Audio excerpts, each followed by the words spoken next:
오늘 우리에게 주신 하나님 말씀 받겠습니다. 요한일서 2장 15절부터 17절 말씀입니다. 이 세상이나 세상에 있는 것들을 사랑하지 말라. 누구든지 세상을 사랑하면 아버지의 사랑이 그 안에 있지 아니하니 이는 세상에 있는 모든 것이 육신의 정욕과 안목의 정욕과 이생의 자랑이니 다 아버지께로부터 온 것이 아니요 세상으로부터 온 것이라. 이 세상도 그 정욕도 지나가되 오직 하나님의 뜻을 행하는 자는 영원히 거하느니라. 이것은 살아계신 하나님의 말씀입니다. 아멘. 오늘부터 성공하는 인생을 위한 영적 지혜라는 시리즈 설교를 하려고 합니다. 이 시리즈 설교는 경영 컨설턴트인 스티븐 그레이브스와 토마스 에딩턴이라는 독실한 컨설턴트들인데, 이 사람이 쓴 책, 그 성공의 씨앗이라고 생명의 말씀사에서 번역된 이 책의 내용을 제가 중심으로 했습니다. 근데 원 제목은 Behind the Bottom Line: Powering Business Life with Spiritual Wisdom 이렇게 되어 있거든요. 이 바텀 라인이라는 게 저도 찾아보니까 손익계산서를 바텀 라인이라고 하더라고요. 그래서 손익계산서 뒤에 있는, 그러니까 눈에 보이는 어떤 성과, 재무적 성과 그 뒤에 이면에 감추어져 있는 그러한 비즈니스 라이프를 풍성하게 하는, 힘있게 만드는 그러한 지혜, 그러한 내용이더라고요. 그렇게 제목을 붙일 수 있는 것 같아요. 그런 제목인데, 이 책에 있는 내용들을 중심으로 해서 제가 이야기를 하려고 합니다. 오늘 주제는 성취욕에 대한 것입니다. 자, 여러분, 욕구라는 건 이제 영어로 desire이라고 얘기하죠. 욕구와 욕심을 영어로는 greed라고 얘기하는데, 욕구와 욕심은 다릅니다.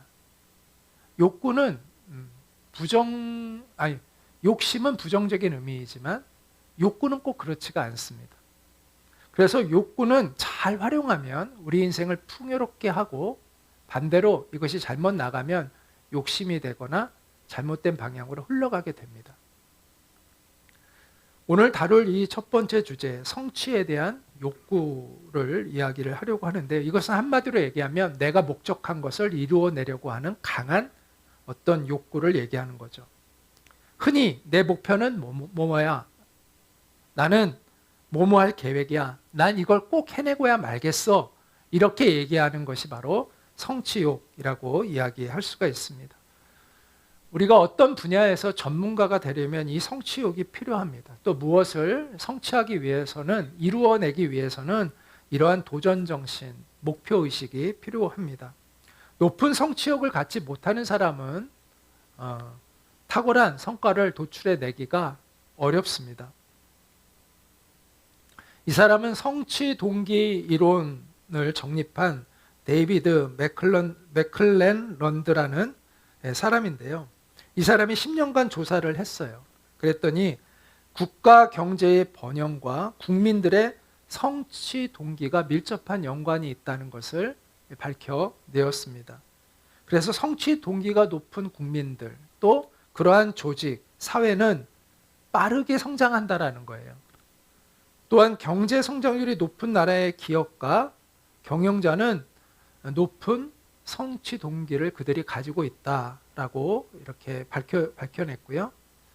또 성취 동기가 높은 사람들은 많은 기업에서 훌륭한 경영자가 되더라, 이렇게 이러한 사실도 밝혀주었습니다. 그러면서 성취 동기가 높은 사람들에게 나타나는 특징들을 이렇게 이야기를 합니다. 첫째, 스스로 목표를 정하는 것을 좋아한다. 두 번째, 적당한 모험을 즐긴다. 무모한 모험을 하지는 않아요. 무모한 모험을 하지는 않지만 계산된 위험을 감수하는 그런 성향이 있다.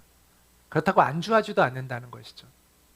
세 번째는 보상이나 지위보다는 그 목표의 달성을 통한 성취에 더욱 가치를 둔다. 네 번째는 다른 사람에게 책임을 돌리지 않고 나에게 책임을 돌리고 자신에게 책임을 묻는다. 남 탓을 하면요, 성장할 수가 없습니다. 모든 문제에 그 문제가 생겼을 때는 나로부터 출발을 해야지, 그걸 남을 탓하면 아무런 성과가 도움이 되지 않죠. 근데 이 성취 동기가 높은 사람들은 남 탓하지 않고 자기 자신에게 책임을 돌리고 자기 스스로를 돌아본다는 거죠. 다섯 번째는 남들로부터 즉각적인 피드백을 받는 것을 선호한다. 남들로부터 피드백 받는 것을 잘 활용한다라는 거죠. 이게 4번과 5번이 연결되어지는 것 같아요. 자기의 책임을 인정하기 때문에 자기에 대해서 피드백도 남들에게서 피드백을 받으려고 하고 그것을 수정해 나갈 수가, 개선해 나갈 수가 있는 것이죠. 이처럼 조직이나 사회가 발전하기 위해서는 그 구성원들이 높은 성취욕을 가지고 있어야 합니다. 그런데 실제로 조직 안에서 이러한 성취욕을 높은 성취욕을 가진 사람이 많을까요, 적을까요? 적다고 합니다. 그래서 혹자는 성취욕은 타고난 것이다, 기질이다 이렇게 주장하기도 합니다. 물론 그 주장도 일리가 있습니다. 성격 자체가 굉장히 도전적이고 적극적인 사람들이 있어요. 저도 그렇게 막 적극적인 사람이 아니거든요. 근데 어떤 사람 보면 정말 에너지가 막 넘치고 막 그런 사람들이 있는 것 같아요. 진취적이고 막 도전적이고 이런 기질이 그런 사람들이 있는 것 같아요. 그런데 우리가 또한 잊지 말아야 할 것은 뭐냐면 모든 사람에게는 잠재된 열정이 있다라는 거예요. 자, 적극적인 성격을 가진 사람도 모든 분야에 적극적이지는 않아요. 또 소극적인 사람도 모든 분야에 소극적이지는 않아요. 무슨 얘기냐면 기질이 소극적인 사람도 어떤 분야는 굉장한 관심을 갖고 열정을 갖는 분야가 있다라는 것이죠. 물론 적극적인 사람에 비해서 그 분야가 적을 수는 있지만 또 그 강도가 좀 약할 수는 있지만 소극적인 사람이라고 해서 전혀 열정 없이 사느냐, 그렇진 않아요. 자기가 관심 있는 분야에는 열정을 갖고 살아간다라는 것이죠. 따라서 이 성취욕의 유무를 단지 성격이나 기질의 문제로만 봐서는 안 된다라는 것입니다. 자, 그렇다면 어떤 특정 분야에서 성취욕이 높은 사람이 아까 적다고 얘기했죠. 왜 적을까요? 거기에는 복합적인 이유가 물론 있죠. 하지만 뭐 개인의 성격일 수도 있고 기질도 있을 수도 있고 또 리더십의 문제일 수도 있고 또 관계의 문제, 관계가 뭐 깨어지면 또 열정이 식어버릴 수도 있잖아요. 또 건강상 내가 건강의 문제 때문에 마음은 원이지만 육체가 안 따라줘서 그럴 수도 있고 뭐 다양한 문제들이 있을 수 있어요. 그런데 가장 근본적이고 중요한 이유는 뭐냐? 본인과 맞지 않는 일을 하고 있기 때문이다라고 이야기를 합니다. 자, 성취욕을 느끼는 분야는 사람마다 다양합니다. 어떤 사람은 비즈니스에 대한 강한 성취욕을 가진 사람이 있고 또 어떤 사람은 학문적인 성과에 아주 깊은 그 학자가 되겠죠. 그런 사람은 그런 사람도 있고 또 어떤 사람은 정신적인 풍요로움을 가장 거기에 관심이 있는 그런 사람들이 있겠죠. 또 어떤 사람은 뭐 사회복지 사업 같은 남을 돕는 일 뭐 이런 거에 깊은 관심을 가진 사람이 있습니다. 또 비즈니스라고 해서도 다 같은 게 아니고 다양한 영역이 있잖아요. 생산도 있고 영업도 있고 뭐 다양한 분야들이 뭐 리서치도 있고 뭐 굉장히 다양한 분야들이 있잖아요. 그래서 각각의 분야에 따라 성취욕이 다양할 수가 있는 것이죠.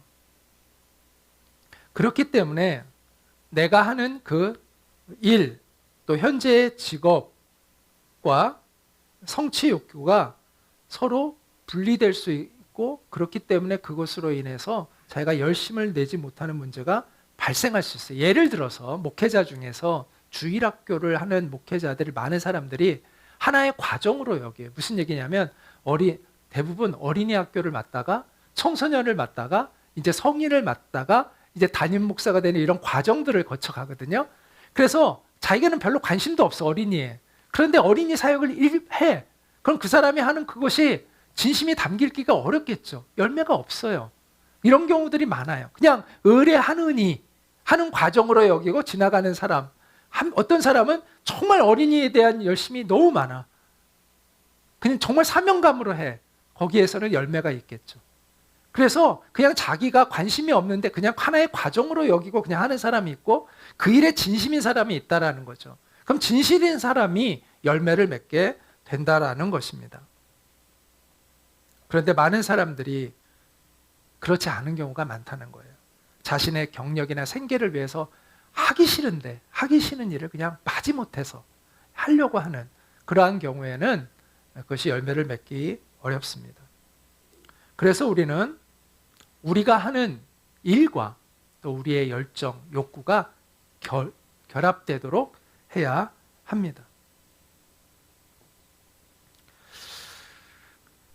내가 억지로라도 그 열정을 만들어내든 아니면 자연스럽게 그 열정이 생길 수 있는 것을 내가 그 자리로 옮기든 어쨌든 우리가 열매를 맺으려면 그 일에 열정을 품어야만 한다라는 것이죠.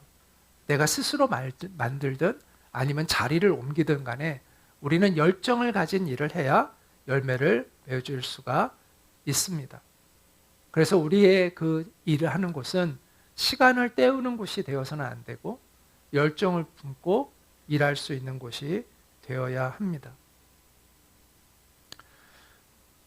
그런데 우리가 이제 일단 성취욕을 가져야 된다 말씀을 드렸습니다. 그러나 영적인 관점에서 볼 때는 이 성취욕이 언제나 긍정적인 작용만을 하는 것은 아닙니다.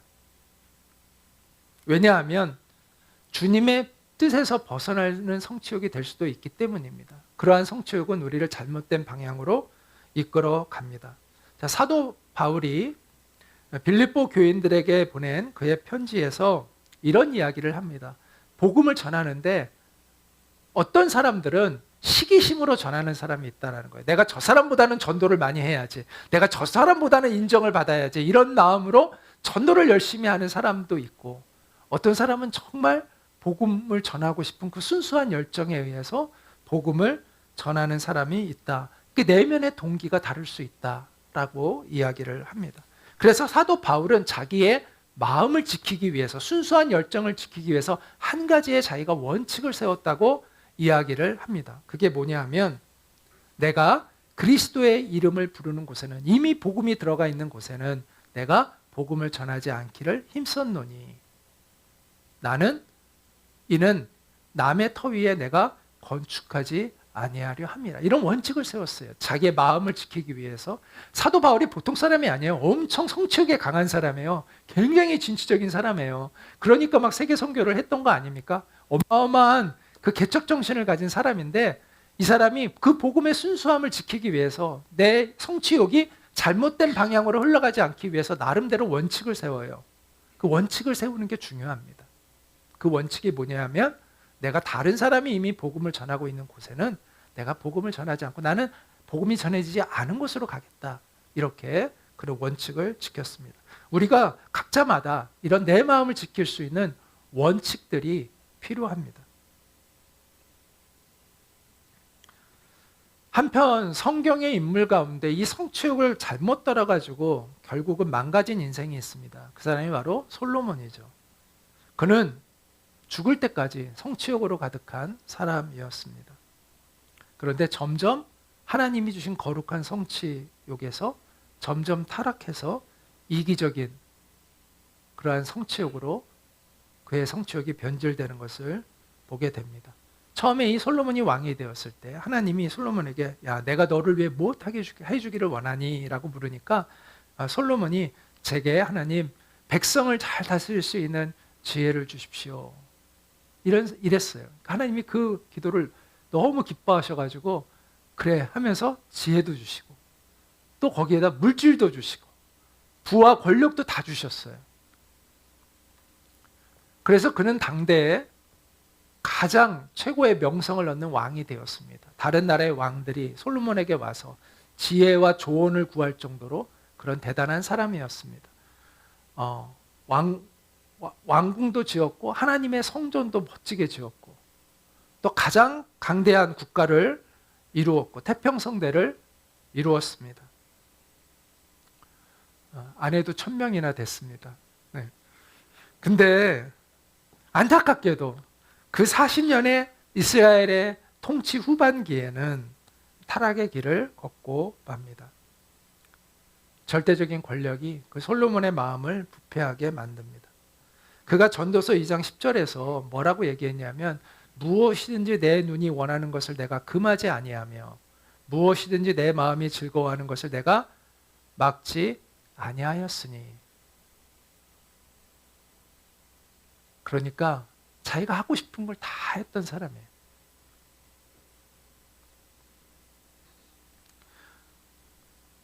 그런데 그의 영혼은 점점 망가져 갔습니다.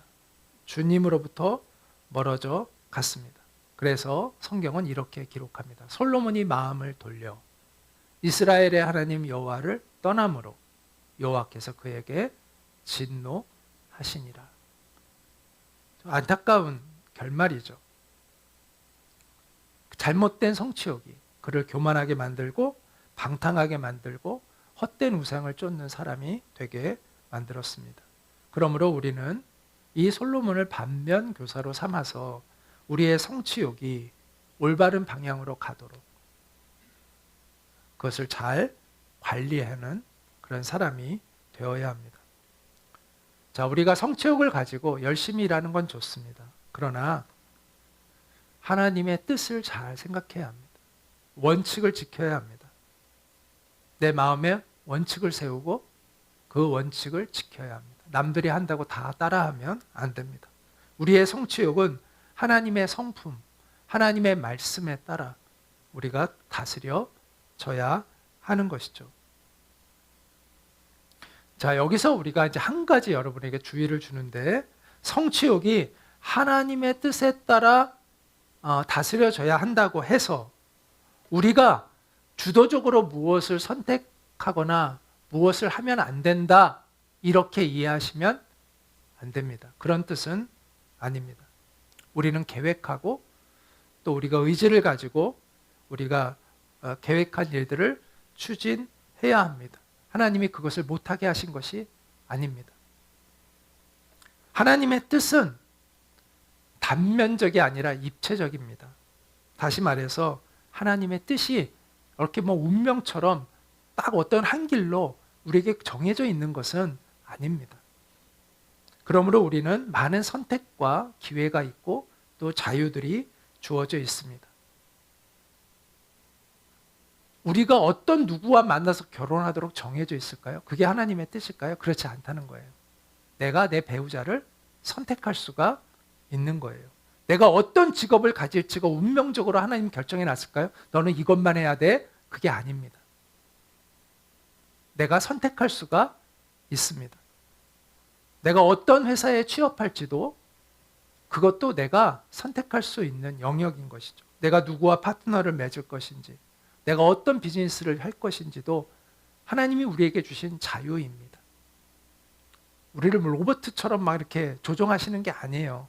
우리가 하나님이 주신 자유의지가 있고 그것을 주님 안에서 함께 논의해 가면서 같이 의사결정들을 내가 주도적으로 해나가는 거예요. 여러분 자녀들이 부모가 자녀를 막 조종하지 않잖아요. 그 자녀에게 상당한 자유권을 주고 논의하면서 그 아이가 선택한 거를 최대한 존중해 주려고 하면서 잘못 갈 때는 개입하지만 그렇지 않으면 최대한 존중해 주려고 하면서 그렇게 이끌어 주듯이 하나님이 우리를 인격체로 만드셨기 때문에 자유의지를 주셨기 때문에 하나님이 우리를 그렇게 이끌어 가세요. 그럼 자녀가 주도권을 가지고 계획하고 자기가 뭘 좋아하는지를 발견하고 어떤 길을 선택하고 그걸 가지고 상의를 하기를 원하지 나만 바라보고 모든 걸 나한테 맡긴 채 막 그렇게 의사결정 내가 해주기를 원하는 자식을 보면 답답하지 않겠어요? 하나님은 그런 하나님이 아니라는 거예요. 그래서 우리가 의사선택을 할 수 있어요. 하지만 우리 마음대로 해서는 안 된다라는 것입니다.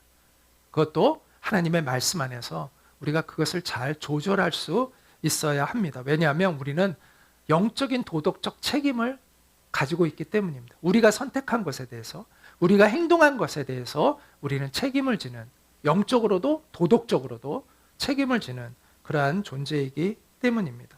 그래서 우리는 어떤 계획을 세우고 어떤 일을 진행할 때 하나님의 원칙, 하나님의 말씀, 하나님의 진리, 하나님이 어떤 성품이신가? 이게 하나님이 기뻐하실 만한 범주 안에 있는 일인가? 하나님은 아니면 하나님이 진노하실 만한 그러한 범주 안에 있는 일인가는 분별을 해야 한다라는 것입니다. 중요한 의사결정을 할 때는 특별히 신중해야 합니다. 그래서 하나님의 원칙, 하나님의 성품, 하나님의 인도하심을 구하면서 우리의 자율권을 행사해야 합니다. 그런 의미에서 우리 안에 있는 성취욕이 하나님의 진리 안에 다스려져야 한다, 이렇게 이야기할 수 있습니다. 신앙인 중에서도 교회를 다니지만 정말 하나님의 뜻이 무엇인지를 알아서 그 뜻에 복종하려는 마음을 가지고 살아가는 사람은 많지 않습니다. 대부분은 어떤 마음을 갖냐면 내가 계획을 다 세워놓고 내가 원하는 게 있어요. 하나님, 이거 도와주세요. 그러니까 자기가 원하는 것을 이루는 것이 목적이에요. 거기에 그냥 하나님이 좀 도와주셨으면 좋겠다라는 그러한 바람을 가지고 살아갑니다. 그래서 결정적인 순간에, 다시 말해서 내가 손해를 보는 순간에는 하나님 말씀을 안 듣습니다. 왜? 목적은 하나님의 말씀에 순종하며 살아가는 게 아니라 내가 세운 그 계획이 이루어지는 것이 목적이기 때문이죠. 그러면 그런 사람은요, 믿음이 성장하지 않습니다. 계속 제자리 걸음을 할 수밖에 없습니다. 그러니까 하나님을 조종하려고 하면 안 됩니다. 내가 하나님께 조종을 받아야 되는 것이죠. 하나님이 우리가 하고 싶은 할 수 있는 자유를, 하고 싶은 일을 할 수 있는 자유를 우리에게 주시지만 때로는 하나님이 내려놓으라고 하실 때가 있어요. 야, 너 그거 하면 안 돼. 그거는 네가 감수해야 돼. 그거는 네가 포기해야 돼. 라고 하실 때가 있어요. 그렇게 하나님의 뜻과 내 뜻이 충돌할 때 내가 무엇을 선택하느냐, 이게 바로 믿음입니다. 그게 내 믿음이 확증되는 순간입니다. 평소에는 하나님, 내가 이쪽 길로 가려고 하는데 갈까요? 말까요? 이렇게 기도를 많이 해요. 그런데 막상 결정적으로 하나님이 야, 너 그리로 가면 안 돼. 너 그렇게 행동하면 안 돼. 그건 네가 내려놔야 돼. 포기해야 돼. 그리고 너는 이 길로 가야 돼. 막상 하나님이 딱 말씀하시면 그때는 못 들은 척합니다. 왜? 내 목표, 내 바람, 내 원하는 것이 아니기 때문이죠. 평소에는 하나님, 제가 이 길로 가려고 하는데 이 길로 가면 될까요? 이렇게 막상 그렇게 기도하는 것 같은데 그게 아니면, 그러니까 자기가 원하는 게 아니라는 것이 확증되면 돌아가야 되는데 돌아갈 마음은 없어요. 이게 대부분의 사람들이 이래요. 그래서 다음 단계로 넘어가지 못해요. 믿음의 걸음을. 그래서 하나님을 깊이 경험하지 못해요. 그러니까 신앙이 제자리 걸음을 할 수밖에 없는 거예요. 항상 거기서 막히는 거예요. 하나님을 생생하게 경험하며 살아가는 사람들의 특징이 있는데 그건 뭐냐면 결정적인 순간에 믿음의 선택을 한다는 거예요. 결정적인 순간에. 이게 내가 이건 분명히 손해를 받는 것이 느껴져요. 그런데 이게 옳은 길이야. 하나님이 내 마음에 옳은 길이라고 알려주신 길이라면 그 길을 선택할 때 우리 하나님을 경험하게 되는데, 그렇지 않으면 하나님이 이끌어 가시는 삶을 경험하기가 어렵습니다. 제가 아는 한 컨설턴트가 있습니다. 그는 서울대학교 졸업하고 이랜드에서 경력을 쌓고 미국으로 유학해서 시카고 대학의 아주 좋은 MBA, 경영학 전문 코스죠. 거기를 졸업을 했어요. 그곳에서 인턴할 때 세계 3위권 안에 들어가는 글로벌 컨설팅 회사에서 이제 인턴을 했습니다. 그가 인정을 받아서 졸업을 하고 대학원 거기 MBA 졸업을 하고 한국 지사에, 그 회사의 글로벌 회사 한국 지사에 고액의 연봉을 받는 그러한 사람으로 입사를 하게 되었습니다. 근데 그 사람이 몇 개월 지나지 않아서 자발적으로 회사를 나왔어요. 왜 나왔냐고 물어봤어요, 제가. 그랬더니 그가 맡겨진 첫 번째 프로젝트가 큰 룸사롱에 비즈니스 컨설팅을 하는 것이었다고 합니다. 그는 조금도 망설이지 않고 나왔다고 합니다. 왜냐하면 그것은 자기의 신앙 양심에 어긋나는 것이었고 아무리 생각해도 이거는 하나님의 뜻이 될 수 없다고 여겨졌기 때문입니다.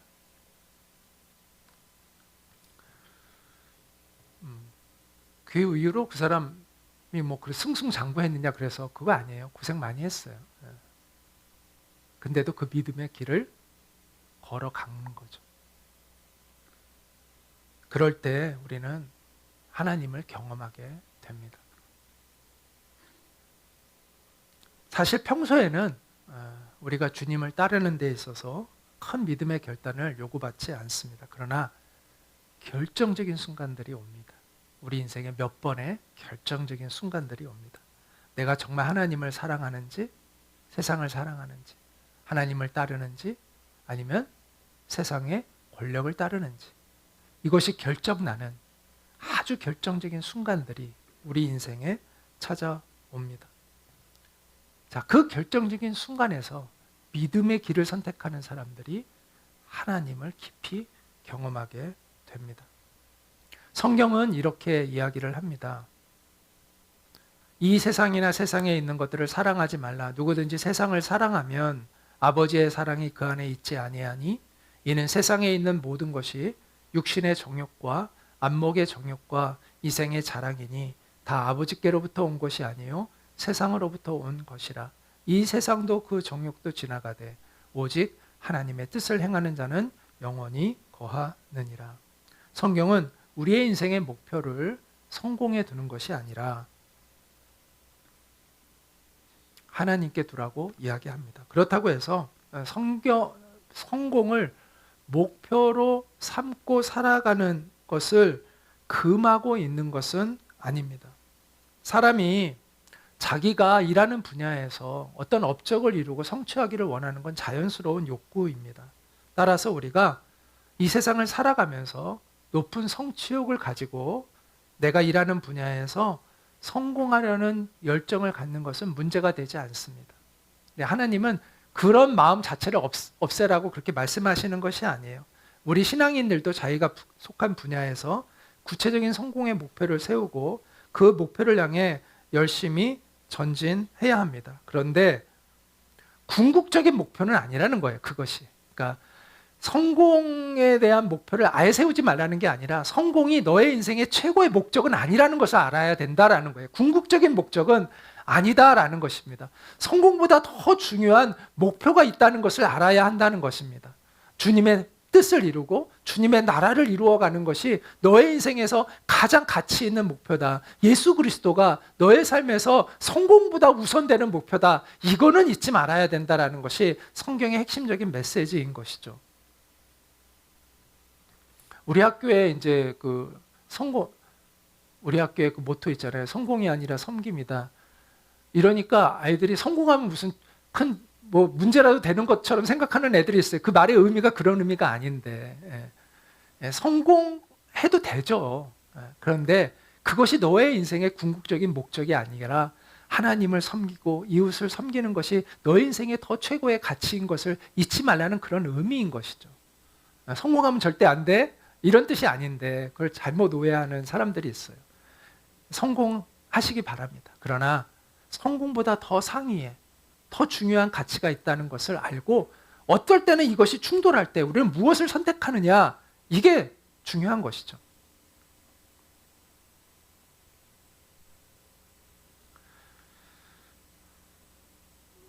앞에서도 언급했지만 솔로몬은 화려한 궁궐을 세우고 최고의 자기를 위한 엄청난 궁궐, 정원을 만들고 수많은 종을 부리고 그랬어요.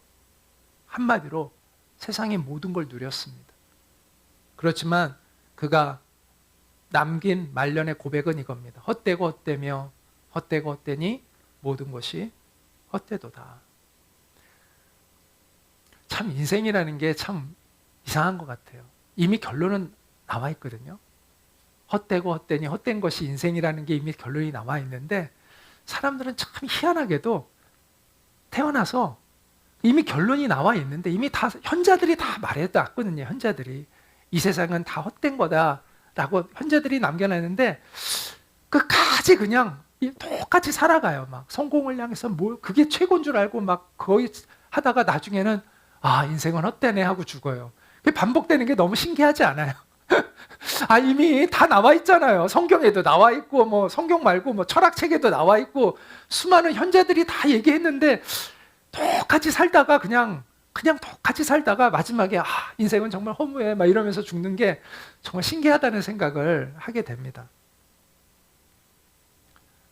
솔로몬의 일생은 우리 인간의 성취욕이 다 누려본 사람이잖아요. 그 사람이 이렇게 결론 내렸으면 맞는 거죠. 그것이 얼마나 허무한 것인가를 분명하게 이야기해 줍니다. 진정한 만족은 그것으로 되는 것은 아니다. 우리의 영혼이 만족되는 일은 그런 것으로 되는 것이 아니다라고 이야기를 합니다.